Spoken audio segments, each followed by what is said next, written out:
Kita pagi ini membahas Roma pasal 14. Dan kita sekali lagi merenungkan Roma adalah gereja yang bagaimana. Di Roma ada tempat menaungnya orang Yahudi. Pagi ini yang khotbah adalah Pastor Hokit. Di Paulus melalui garis ini memberitakan tentang bangsa Roma. Di dalam kota Roma tentang orang Yahudi, dan juga banyak di sana ada banyak orang asing.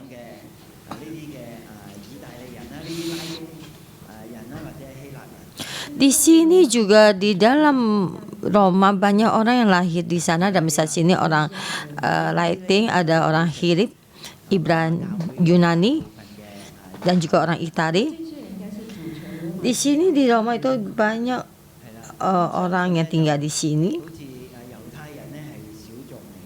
Jadi di sini saya percaya orang Yahudi di sini adalah sekelompok orang yang kecil. Dan juga gereja kita 611 yang kita adalah gereja orang membicara Kantonis. Dan juga banyak orang yang asli penduduk sini yang berbicara bahasa Kantonis, dan juga kita juga masih banyak saudari yang datang dari luar, yaitu seperti orang Taiwan.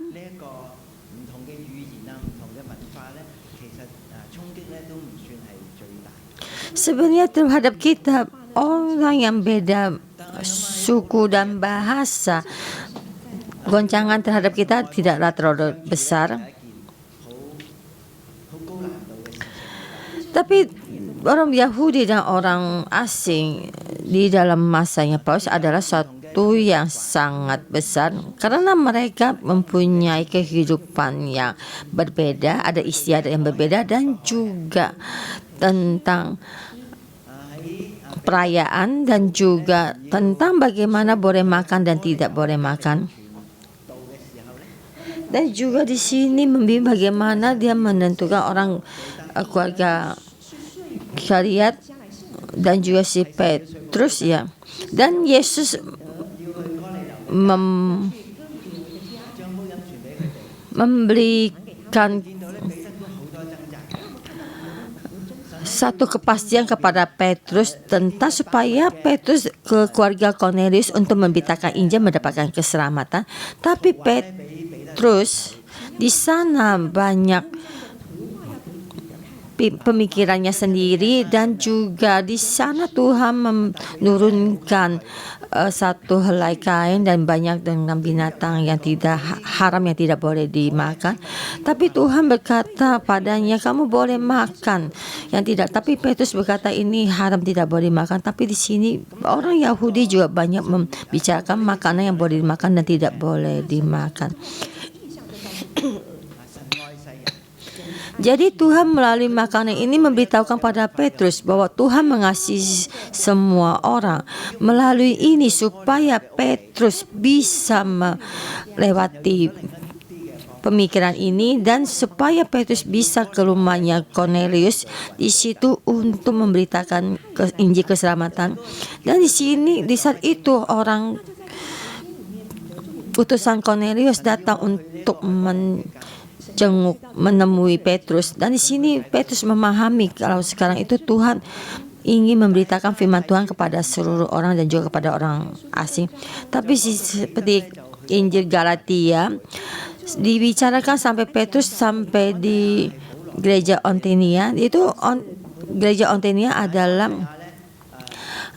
gereja induk dari Petrus. Jadi sini dia mengutus Paulus dan Palapa ke sana untuk memberitakan Injil. Dan situ Petrus di sini memberitakan satu yang tentang perbedaan yang tidak sama. Tapi sebenarnya Petrus bisa situ memberitakan ini. Tapi di saat dari Yerusalem dari Yusuf datang ke sini ke dalam Antonia, dan di sini orang Petrus jadi tidak bisa menerima ini. Jadi orang yang tradisinya Yahudi dan mereka sini tuh, maka Petrus tidak bisa menerima tradisi ini. Jadi ingin memutuskan, memisahkan garis ini. Jadi kita melihat Paulus di bagaimana merayani di gereja Antonia, dan pemikirannya ya dia terbuka, dan orang Paulus bisa menerima orang yang berbeda. Dan juga sebenarnya Paulus adalah orang yang benar-benar asli orang Yahudi. Tapi kita di sini kita melihat terhadap Paulus, dia tidak pemasaran ini. Nah, kita di sini kita melihat gereja di Roma, dan juga ada sedikit penduduk Yahudi dan juga banyak penduduk asing. Dan sini bagaimana tuh percaya kepada Tuhan mendapatkan keselamatan, dan juga orang asing bagaimana percaya pada Tuhan dan mendapatkan keselamatan. Dan Yesus menjadikan satu gereja di Roma. Dan saya tadi membicarakan perumpamaan tentang Petrus. Dia di Antonia, dan juga ada orang Yahudi di gereja Roma, dia tidak bisa. Jadi makanan dan juga tradisi, dia tuh menjaga segala peraturan yang ditetapkan nenek moyang. Tuhan menyelamatkan kamu dan menyelamatkan saya, dan bagaimana saya hidup bersama dengan kamu itu suatu permasalahan. Jadi bagi orang Asia, apa yang tidak boleh makan? Dan ada juga sangat kelewatan. Perumpama daging yang sudah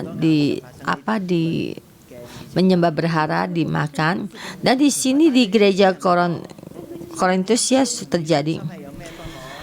Tapi ada orang yang memakai kepercayaan apapun boleh makan. Tapi orang Yahudi melihat kamu makan ini dan sangatlah tidak suka ya. Jadi ingin menghindar ya. Jadi tidak ingin duduk bersama. Ini yang akan dibicarakan di Roma pasal 14 yang Paulus ingin katakan. Dan yang pertama dikatakan orang yang lemah hati yang kita mesti menerima.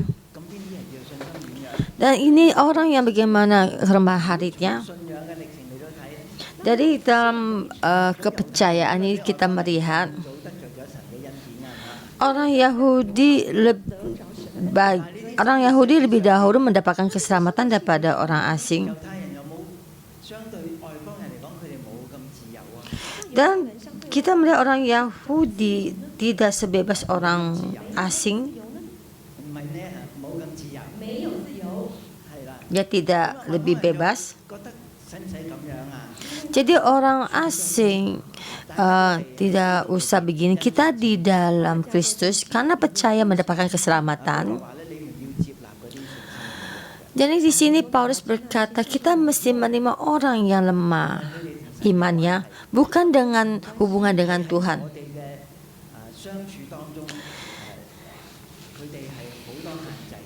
Di dalam hubungan kita mereka tuh banyak berenggu.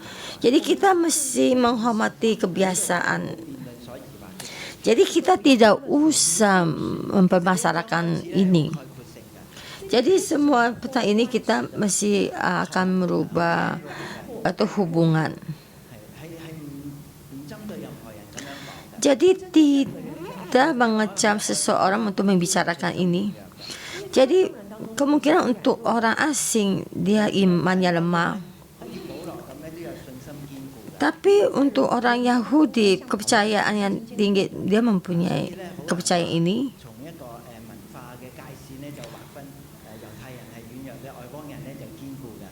Jadi sangat sulit untuk kita katakan kita orang Yahudi adalah sangat kuat orang Yahudi lemah, tapi orang asing itu kuat. Tidak begini.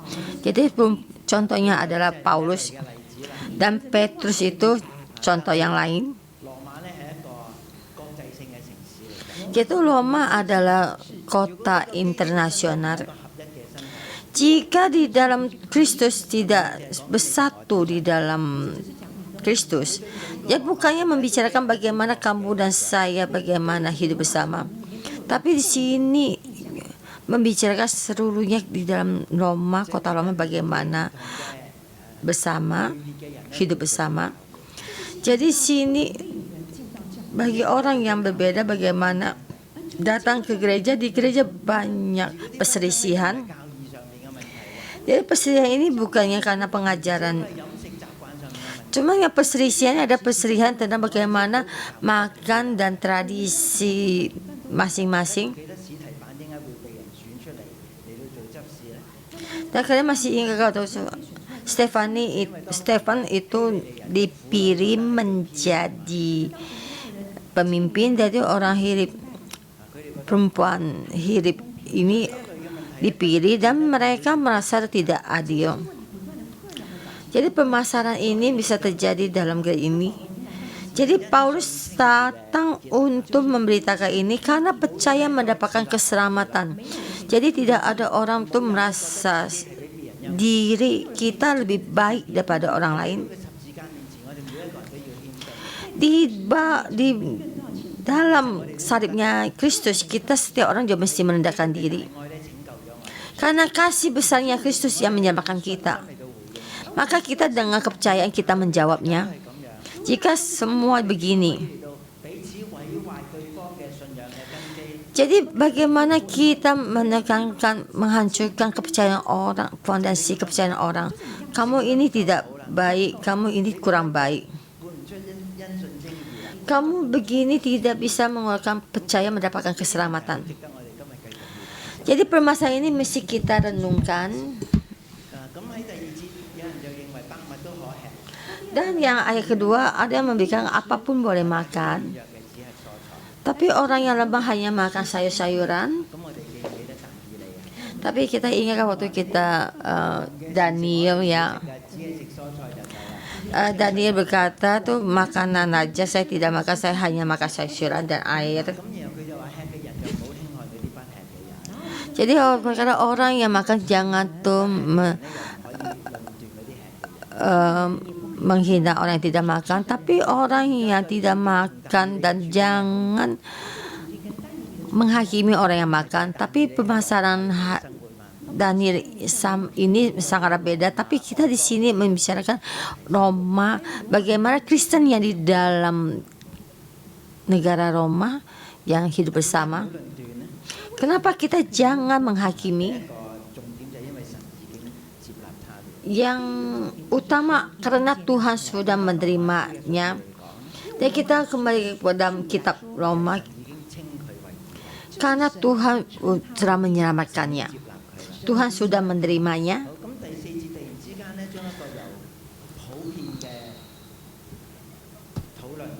Ayat keempat satu lagi pembicaraannya. Ya, jadi sangat menekan, siapakah kamu sehingga kamu menghakimi hamba orang lain?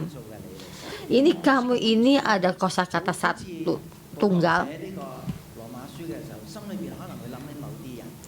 Jadi di saat Paulus menulis surat Roma ini, Paulus ingat seseorang, tapi tidak menulis namanya. Di ayat 10 ini kosakatanya lebih dalam lagi. Dia berkata, tetapi mengapakah engkau menghakimi saudaramu? Jadi di depan ini sangat menekankan perkataan ini.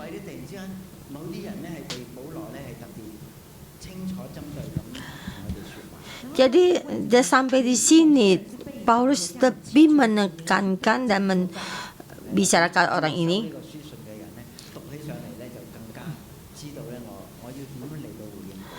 Jadi sampai orang yang menerima surat ini dan tahu bagaimana mesti menjawab Paulus. Karena Tuhan sudah menyelamatkannya. Jadi kenapa kita mesti menghakimi hamba orang lain? Dan kenapa kita mesti menghakimi orang yang sudah Tuhan selamatkan? Karena Tuhan sudah menyelamatkannya. Kita, siapakah kita? Dan kenapa kita masih menghakimi dan menyalahkan orang lain? Dan biarpun dia berdiri baik dan juga jatuh, dia ada tuannya. Jadi permasalahan ini bukan saya dengan saudara ini. Jadi di belakang saudara ini ada tuannya. Karena di belakang tuan saudara ini ada tuannya, sudah menyelamatkannya dan sudah mengangkatnya. Jika dia jatuh, bukan kita yang menghakiminya.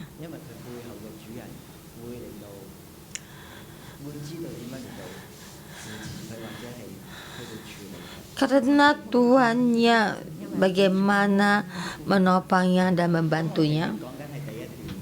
Dan saya sudah membahas yang pasal yang tema pertama ayat 1 sampai ayat 10.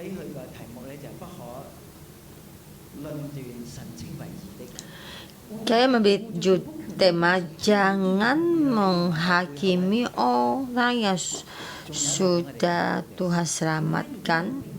Sebenarnya di belakang kita ada orang yang lebih tinggi, yaitu Tuhan kita.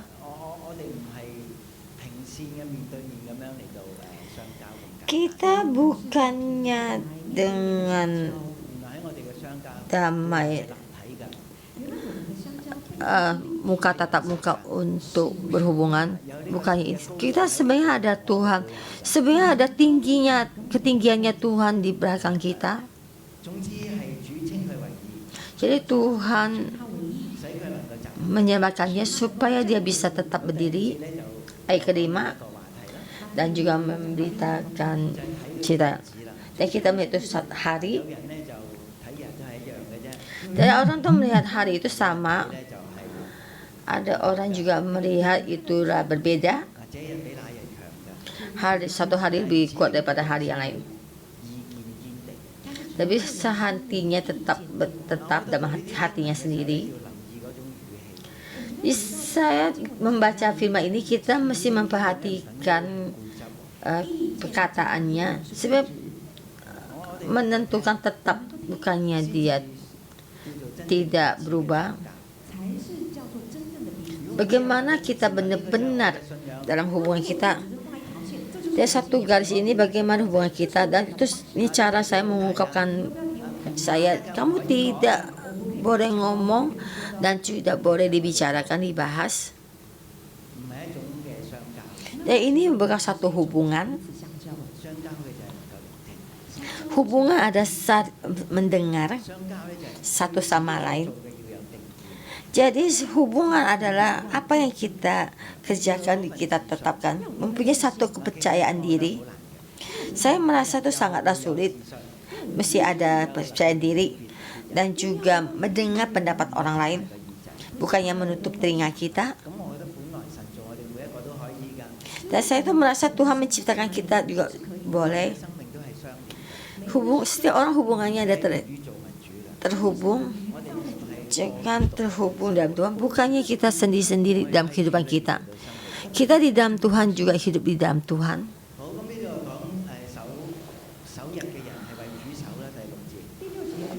Ayat ke-6, siapa yang berperang pada hari yang tertentu dan melakukannya untuk Tuhan, dan siapa makan dia melakukan untuk Tuhan, dan semua pun juga dilakukan untuk Tuhan.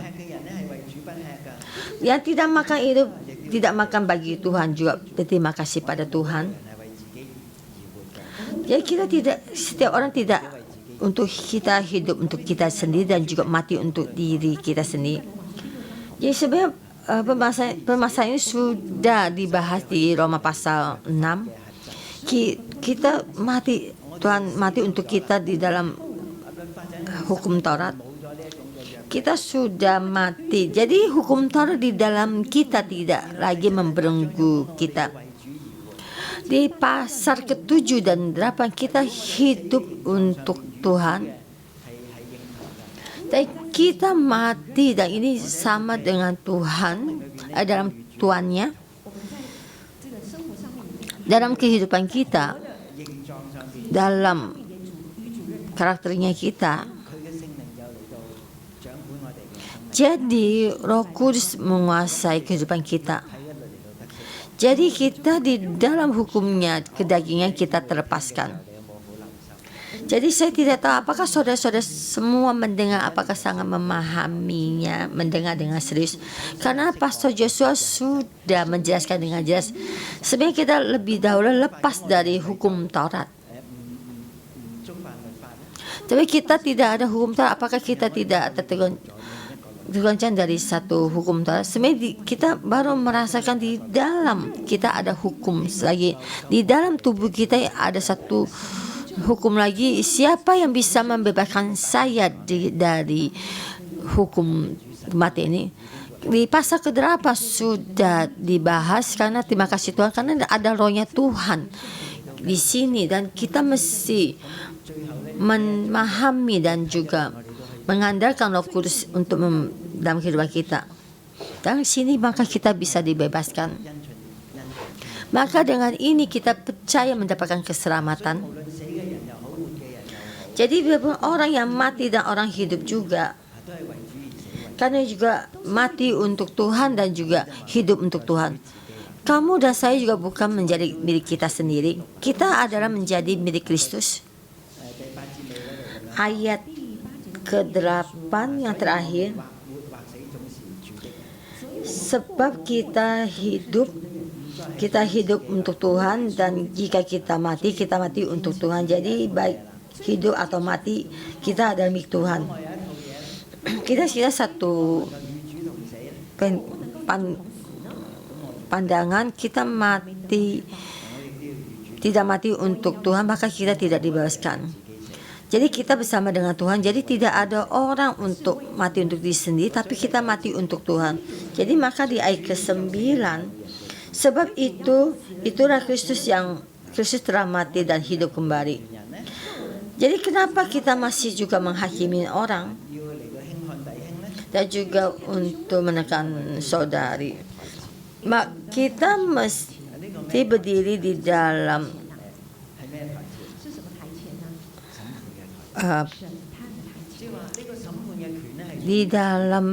penghakiman Tuhan. Sebab penghakiman ini ada menjadi milik Tuhan. Penghakiman bukan milik kamu, bukan milik saya. Jika kehidupan ada permasalahan, bukannya bagaimana kamu menghakiminya, karena kamu dan saya sama, kita berdiri di dalam pengadilan hukumnya Tuhan. Jadi seperti saya menghakimi saudara saya, dan saya juga tidak bisa terhindar. Kita juga masih sama juga berdiri di pengadilannya Tuhan, menghadapi pengadilan Tuhan. Karena mungkin dia makan daging, dia jatuh, maka dia juga mesti menghadapi penghakiman ini. Dan saya jatuh di dalam apa?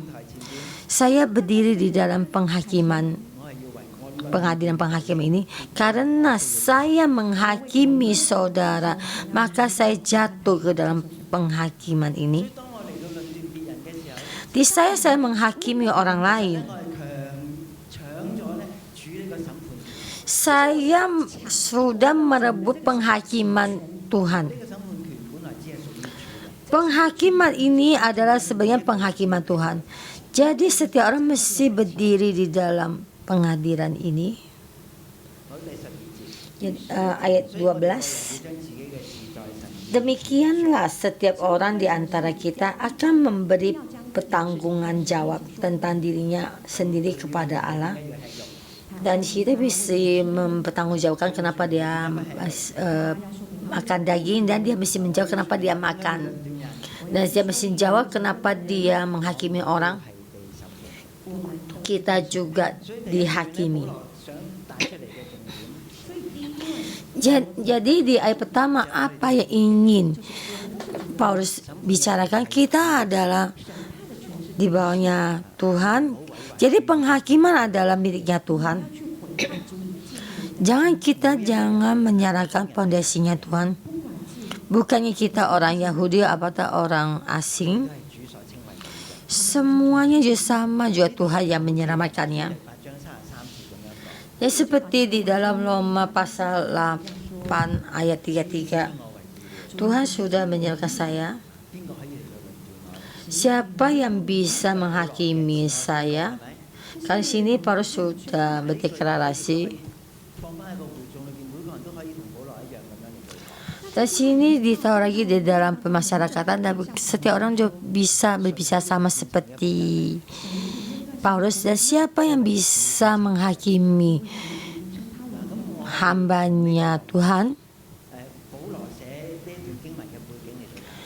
Jadi di sini bagaimana Paulus menulis firman ini?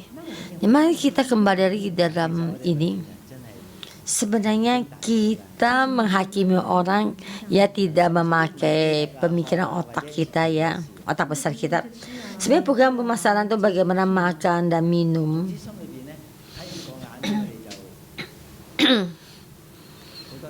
Jadi di dalam hati kita dan juga kita melihat tidak suka dan banyak lagi penghakiman keluar dari kita.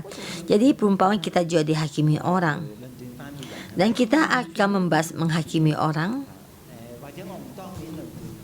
Dan biarpun saya tidak langsung di depannya menghakiminya, dan juga kadang di belakang menghakimi, dan juga membentuk satu kelompok, jadi kelompok sehidup semati, dan selalu menghakimi orang itu.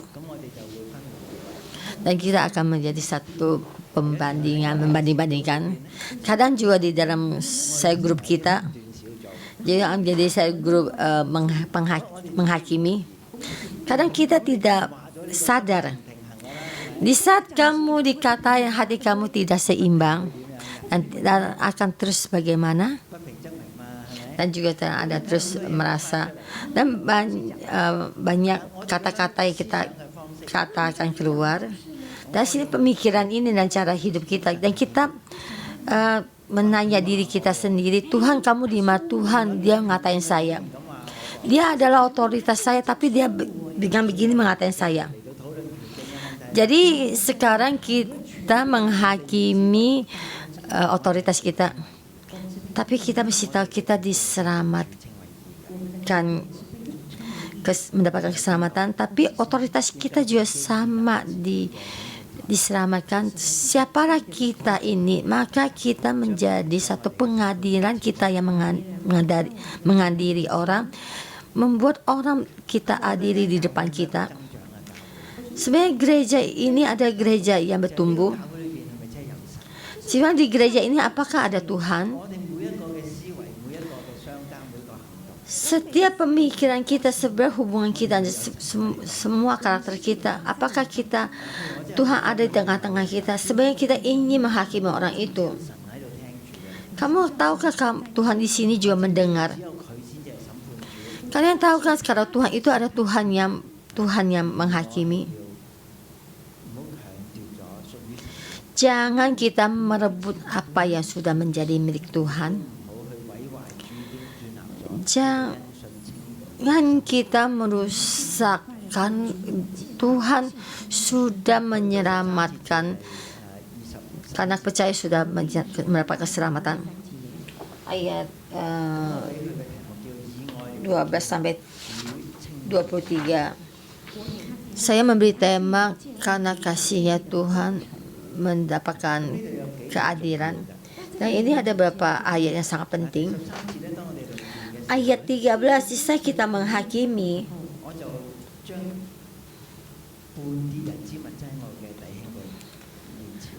Jadi semua pembahasannya itu saya taruh di hadapan saudari kita.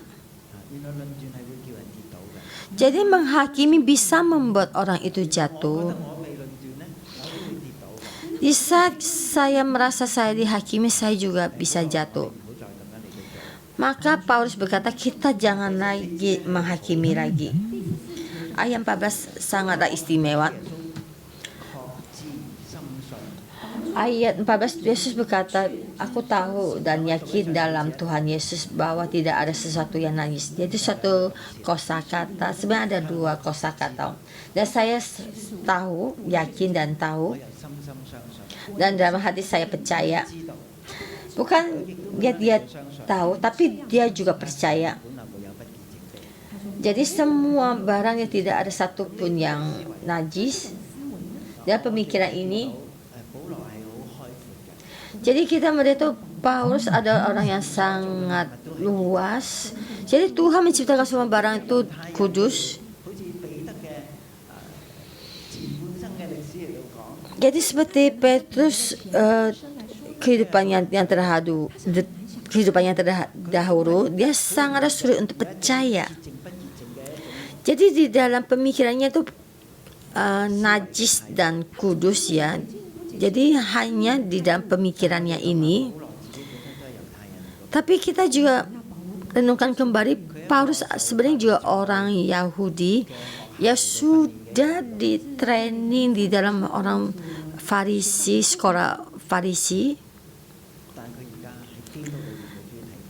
Tapi sekarang dia di dalam Kristus, dia jelas dan terbuka. Dia tidak hanya tahu dan juga menentukan, semua pun kudus.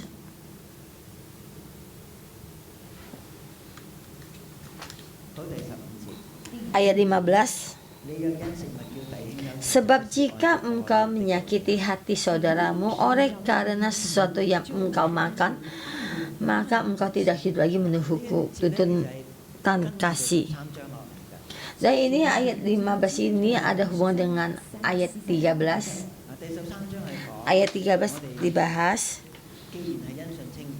Tetapi karena kita percaya mendapatkan keselamatan, kita mesti menunjukkan kasih untuk di dalam hukum Taurat. Kita mesti memakai kasih untuk menentukan hukum Taurat. Dan kita benar-benar dengan kasih. Jadi tidak menyuruh saudara kita itu bersusah hati, tidak ada hubungan lagi, atau misalnya kamu jangan ke grup saya lagi, kamu jangan ke gereja kita. Jadi membuat orang itu bersusah hati meninggalkan gereja. Tapi kita mesti membangun dan membantu. Dan seperti Paulus berkata, karena Yesus sudah mati baginya, dia di tengah-tengah kita. Karena Tuhan sudah mengorbankan pengorbanan yang besar. Dan kita bertanya, jika saya menghakimi seseorang, bolehkah kamu mati buat dia?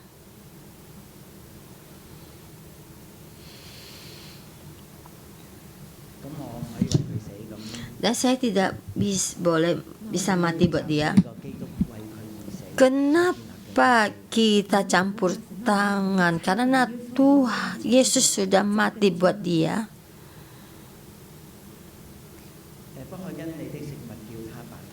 Jangan karena makananmu membuat dia jatuh, membinasakan saudaramu.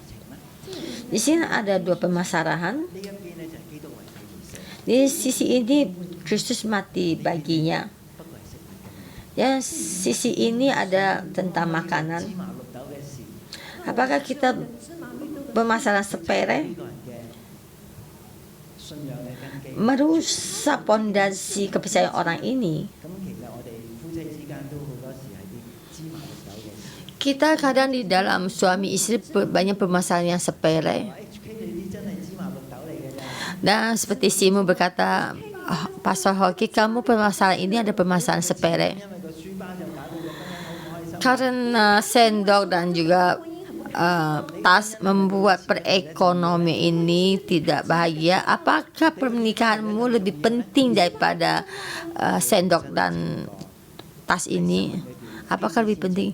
Jadi kita mesti lagi mengintrospeksi diri lagi, bagaimana kehidupan kita, bagaimana kita dengan kasih mengasihinya, bukan dengan permasalahan seperti ini untuk memperbesar permasalahan ini.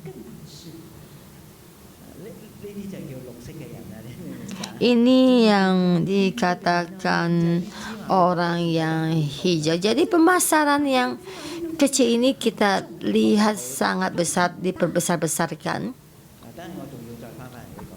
Dan juga saya kembali ke ini. Dan juga tentang pemasaran yang sangat penting. Pertama,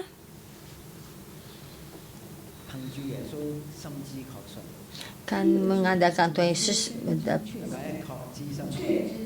itu mendapatkan keselamatan yang tidak baik dikuduskan, bukan pemasaran yang kecil. Dan kita mengasihi seseorang dan juga berjalan. Yang ketiga, jangan lagi kasih karuniamu dihancurkan orang. Ini situ yang kita semua kebaikan, tapi yang dikeluarkan itu ada tidak ada suasana, tidak ada pun kasih dalam pohon kehidupan. Tapi dia merasa kamu di sini menghakiminya, mengadilinya. Emang dia dia sudah melakukan kesalahan, tapi ini kebaikan kamu ingin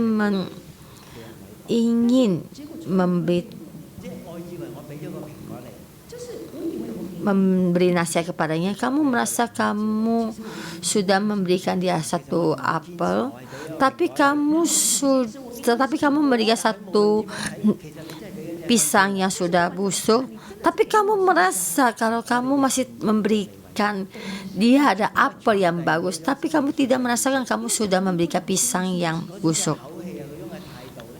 Dalam perkataan kamu dan juga pemikiran kamu ini, kamu tidak baik. Sebenarnya di dalam pohon pengetahuan baik dan pengetahuan jahat ini, sebenarnya reaksi kita sangat besar.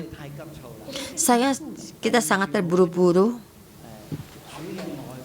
Sebenarnya tidak ada kasihnya di dalam Tuhan ini. Yang keempat, sebenarnya di kerajaan surga itu tidak mementingkan cara makan dan minum. Sebenarnya kerajaan Tuhan tidak lagi mementingkan itu bahasa sepele, tapi daripada tidak lebih penting daripada makan dan minum. Sebenarnya apa itu yang terpenting, itu tentang sukacita dan keadilan. Jika di dalam keadaan suasana sangat tegang, tidak ada sukacita, dan merasa saya dengan kasih menghakimi, pembicaraan kita sangat terburu-buru, dan di saat kalian kalau dia untuk menjelaskan, tapi kita tidak dengan sepenuh hati mendengarkan. Di sini adakah dengan sukacita? Sebenarnya di sini sangat sulit untuk melakukannya. Bukannya kamu tidak melihat kesalahannya? Dan bagaimana kamu dengan kasih untuk menjelaskan, dengan lemah lembut menerimanya? Karena Tuhan sudah menerimanya. Saya juga memohon Tuhan membantu kita. Jadi dengan begini kita melayani Tuhan. Dan dengan ini kita ingin membantu saudara. Dan caranya bagaimana? Bukannya saya itu tidak dia dengan enak, karena saya ingin merayani Kristus. Kristus bagaimana merayaninya, dan saya bagaimana melakukannya. Dan ini Tuhan berkenan. Jadi orang menimbulkan satu dipuji, yaitu ayat 19 itu mengejar apa yang mendatangkan damai sejahtera dan yang berguna untuk saling membangun. Jadi kamu masih mendapatkan keselamatan, percaya mendapatkan keselamatan. Kita di dalam gereja semua sama mengadakan damai sejahtera, berguna dan saling membangun. Di dalam Kristus ini, di dalam percayaan mendapatkan keselamatan. Kita jangan merusak pekerjaannya Tuhan, dan kita terus membangun naik ke atas, walaupun permasalahan apapun juga. Jangan membuat saudara kita jatuh.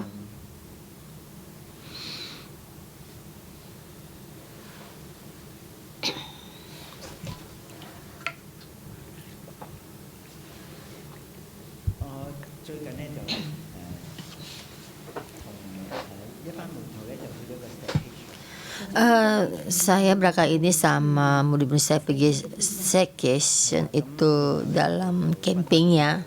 Saya membagi beberapa kelompok datang untuk bertemu dengan mereka. Ya, saya juga merasa tuh hubungan suami istri mereka tuh sangatlah sulit ya. Dan suami ada bermasalah dan istri akan berkata dengan begini. Dan saya tuh berkali ini mendapat satu teman baik.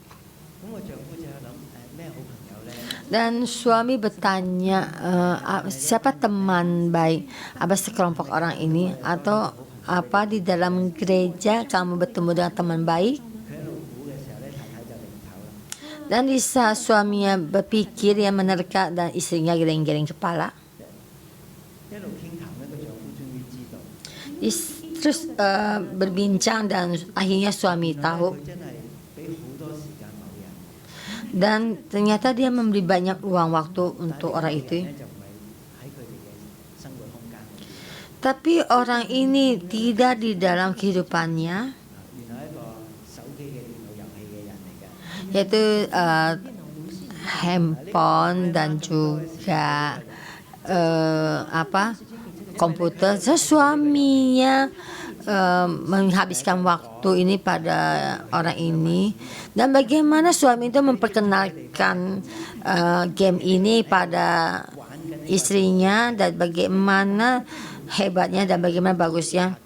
Tapi orang ini memperkenalkan, jadi YouTube juga tetap menemaninya dan dia melihatnya satu cerita ini. Jadi sebenarnya ini menjadi satu cerita. Jadi suami ini senang melihat, senang, dan dia juga senang untuk mengejar YouTube ini. Dan istrinya berkata, kamu sudah mendapatkan satu teman yang baik. Jadi sebenarnya himbauan ini sangatlah baik bagaimana untuk membangun. Jadi saat itu suaminya itu langsung menutup handphonenya. Sebenarnya istrinya tidak boleh kamu melakukan ini, dan istrinya bertanya, kamu ingin melihat sampai berapa lama YouTube ini? Jika tidak ditanya, akan terus melihatnya. Tapi ada juga dihimbau dan disuruh berhenti, dan dia masih terus menanya. Dan istrinya bertanya, kamu akan dia sampai berapa lama? Dan suami ini baru tahu. Maka dia tahu mesti dia sampai 1 jam, dan istrinya melihatnya dan tidak bertanya ya. Dan akhirnya suaminya pas tahu langsung menutup handphonenya. Sebenarnya suaminya istri ini ada istri yang penuh hikmat, ya tidak langsung menghakimi suaminya. Jadi suruh suaminya memikir sendiri, dan di sini bagaimana dia memikirkan, ambil keputusan. Dan di sini kita melihat apakah di tengah-tengah kita ada pihak ketiga. Yang dimasukkan pihak ketiga ini bukan perempuannya, tapi boleh katakan itu boleh katakan handphone atau YouTube yang kita lihat kesukaan kita. Jadi sini dengan kasih ya penuh lemah lembut. Sebenarnya saya di sini saya juga mesti belajar, karena saya sebenarnya orang yang bukan orang yang lemah lembut. Saya ngomong tuh langsung bicara dan membuat orang tidak enak hati dan juga bisa menyakiti orang. Dan saya memohon Tuhan membantu saya, kita jangan menghakimi orang, jangan menjadi batu sandungan buat orang lain. Jika ada permasalahan keluar, kita jangan sendiri membuat satu garis pemisah. Kamu makan, saya ini, saya tidak makan. Kamu ini, kamu memain game, saya tidak main. Tapi setiap orang mempunyai satu garis pemisah ini. Jadi kita sampai membatasi garis pemisah ini, apakah kita mesti memberitahu kepada orang ini? Kita sebagai ketua leader, apakah kita mesti memberitahukan orang lain? Kita sebenarnya perlu. Sebenarnya di dalam kasih, di dalam lemah lembut, di dalam Kristus, karena percaya mendapatkan keselamatan ini, dan kita terus memuliakan apa yang sudah Tuhan mulai, Tuhan kerjakan. Mari kita bersama kita memuliakan Tuhan.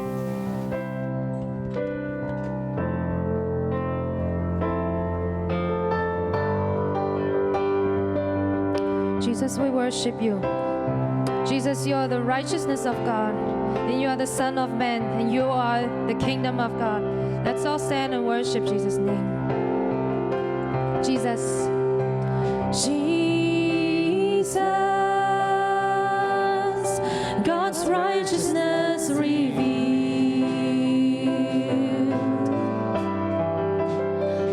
the Son of Man, the Son of God, His kingdom comes. Jesus,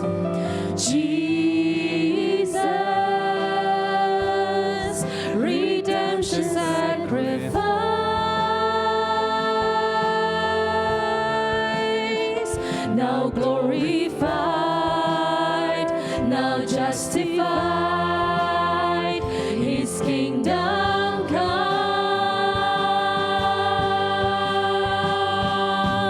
and this kingdom will know no end, and His glory shall know no bounds,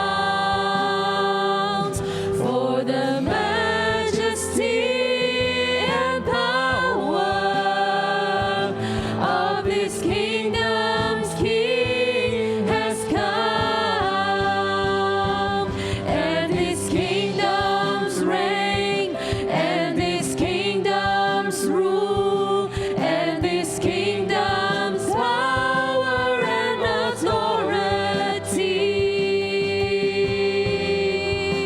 Jesus,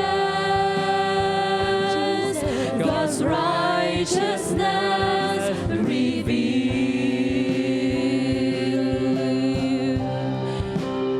Jesus, you're the love of God, the expressions of God's love. You're the grace, you're the word, the grace of God, the word of God revealed to us. Now I can see you, Jesus,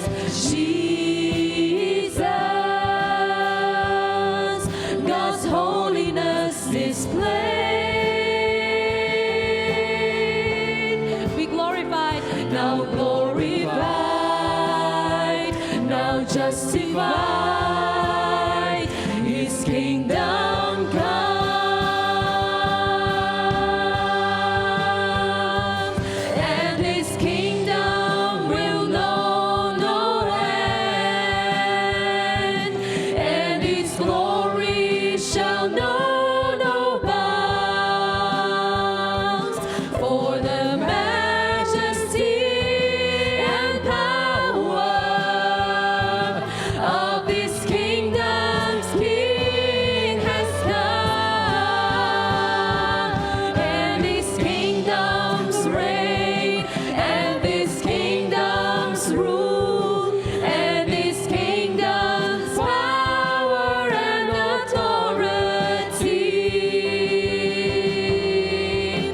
Jesus, God's righteousness revealed, and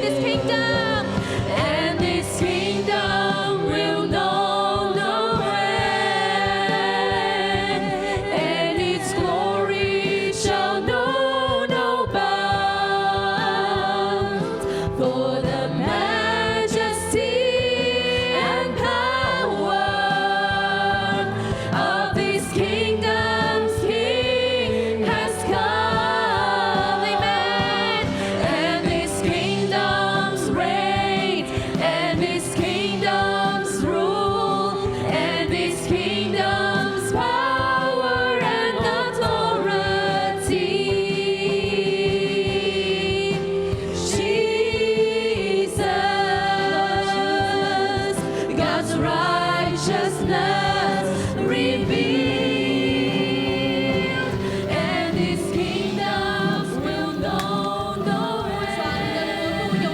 Tuhan, di dalam kemuliaan kerajaan-Mu, Tuhan, kemuliaan-Mu di dalam kerajaan-Mu, Tuhan, kami mengundang-Mu, mengundang kerajaan-Mu hadir di sini. Tuhan, kami mengundang-Mu.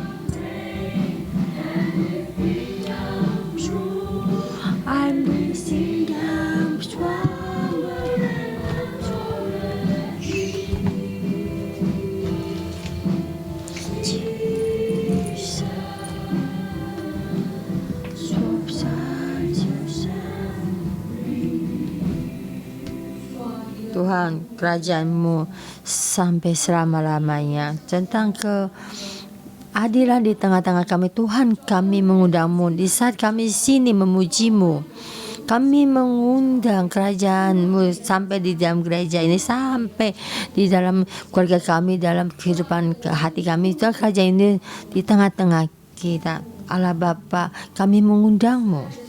Tuhan yang saya kasihi, saya mengundang-Mu. Tuhan yang adil, Tuhan yang penuh kasih, kami mengundang-Mu. Tuhan yang Kau yang besar, di dalam-Mu ada penuh kasih karunia.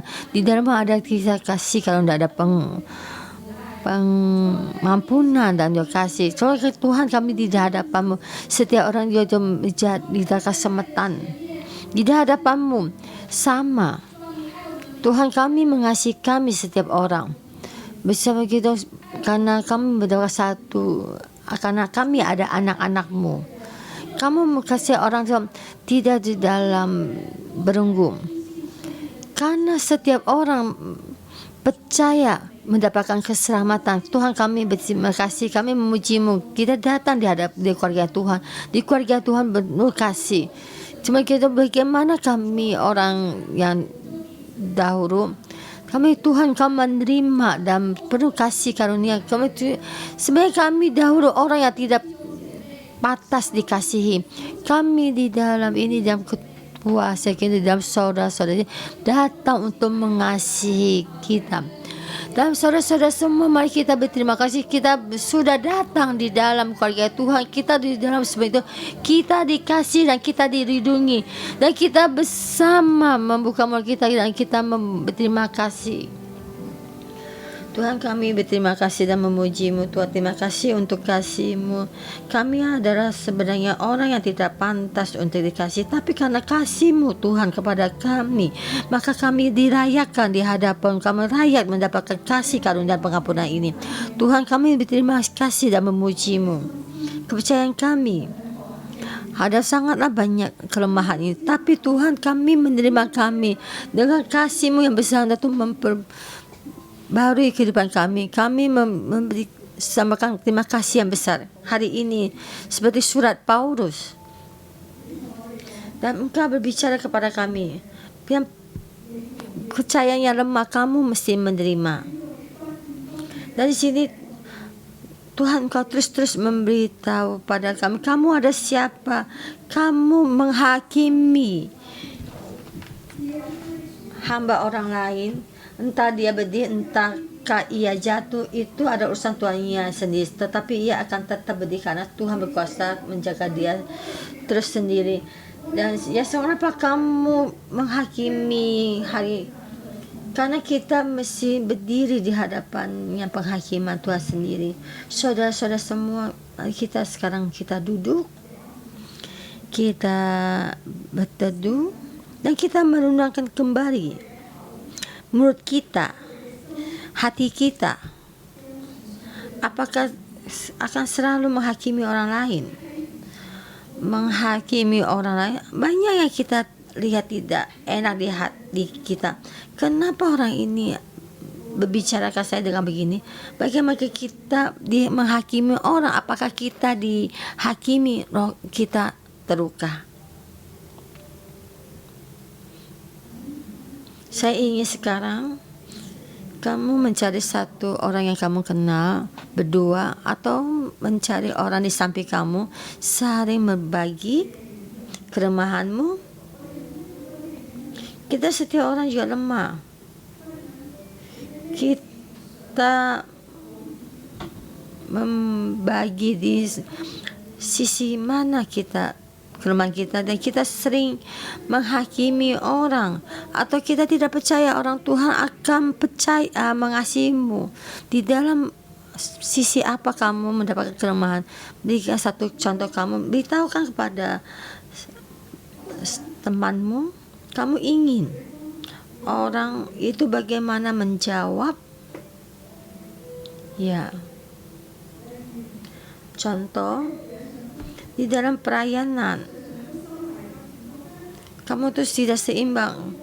Kenapa kamu merasa dalam perayaan ini anggota sel kamu tidak pernah berubah, tidak mengikuti dan tidak mau mendengar, dan dia masih banyak emosinya, dan kamu merasa kamu tidak suka pada yang kamu memberikan satu contoh yang kamu dan saya yang satu lagi.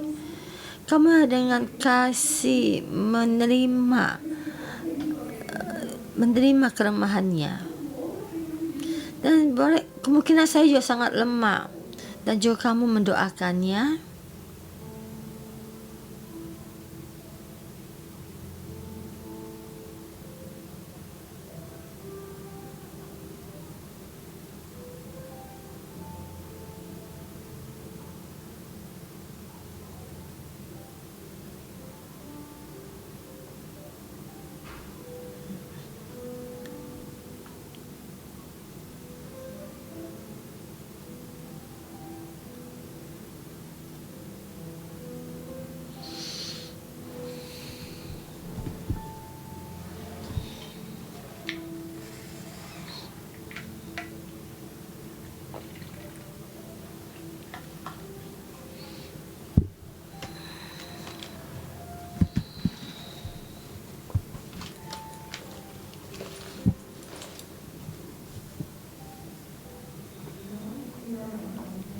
Jika kamu punya rasa dan bisa juga saling mengaku dosa,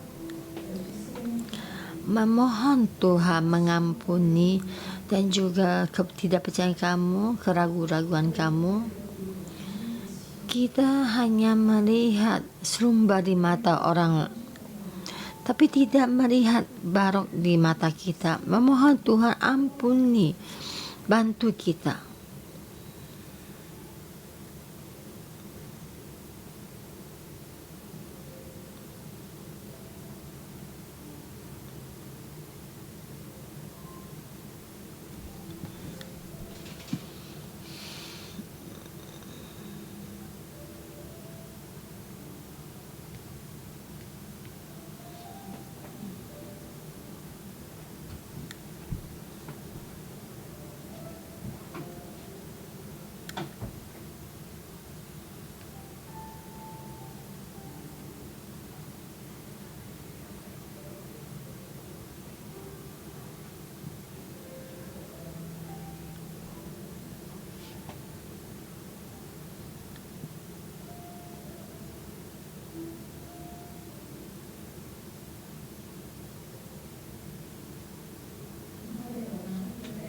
Dan kita gantian, yang kamu juga memberitakan kelemahan kamu.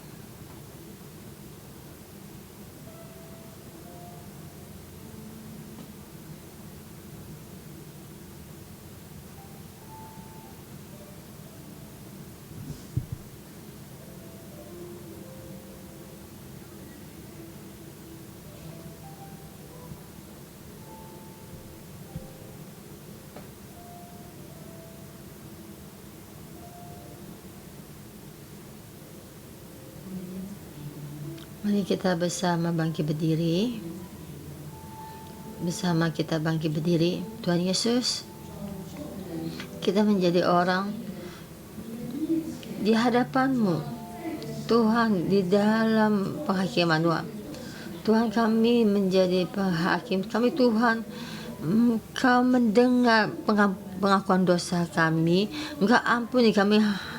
Hati kita saling membandingkan, selalu menghakimi kita di sendiri. Kita kadang merasa kita lebih baik daripada orang lain itu, dan kita merasa lebih baik daripada orang lain. Tapi Tuhan, kami di dalam-Mu. Tuhan, mohon Engkau bantu kami. Tuhan, kami di hadapan-Mu, di depan-Mu. Kami Tuhan, saya tidak ingin jadi menghakim, yang menghakimi orang. Yang kami ingin begitu. Tuhan, Tuhan bantu kami menjadi orang yang selalu di dalam-Mu.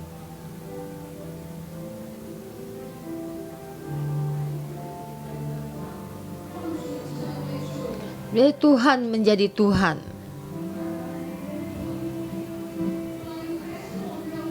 Tuhan, Engkau dah terang kami.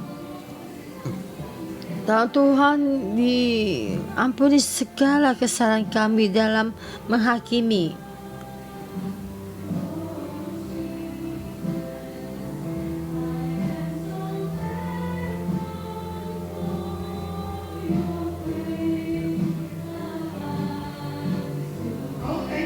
Ya, saudara-saudara, kita bersama bangkit berdiri. Kita menjadi satu gerakan keputusan. Di saat kamu berjalan satu langkah ke depan, itu ibaratkan kamu tuh membebaskan, ya, menyerahkan semua penghakiman ini pada Tuhan. Dan kita melakukan satu lagi gerakan yang seperti contohnya kamu jongkok dan saudari satu lagi membangunkan kamu, dan kamu berkata kalau kamu tidak ingin menghakimi lagi. Jadi seperti kita berjalan ke depan dan kita berkata kita tidak ingin menjadi penghakim, biar Tuhan yang menyerahkan pada semua ini. Dan juga saudara-saudara, saudari dan saudari, kita saling berbeda ya. Jadi yang A jongkok, yang B membangunkannya dan berkata saya tidak ingin kamu jatuh lagi ke dalam penghakiman atau menghakimi orang.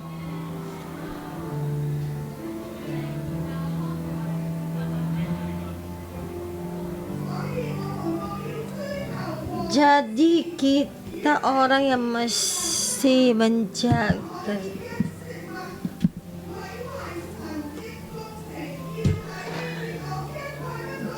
dan seorang yang yakin bahwa boleh memakan segala jenis ini, jangan membuat saudara kita jatuh. Amin. Di sana, di sini dalam firman-Nya Tuhan, kita melakukan satu keputusan ini. Jadi masuk kepada saudara-saudara kita semua dalam firman ini yang kita saling mengasihi. Karunia ini masuk supaya kami saling tidak lagi saling menghakimi, tidak lagi membuat orang itu jatuh menjadi batu sandungan buat orang lain, dan juga membuat orang itu dalam kesusahan. Kita datang sini kita ada satu tubuh. Tuhan, kami berterima kasih, kita memuji Tuhan kita.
Terima kasih Tuhan, mari kita membuat satu keputusan.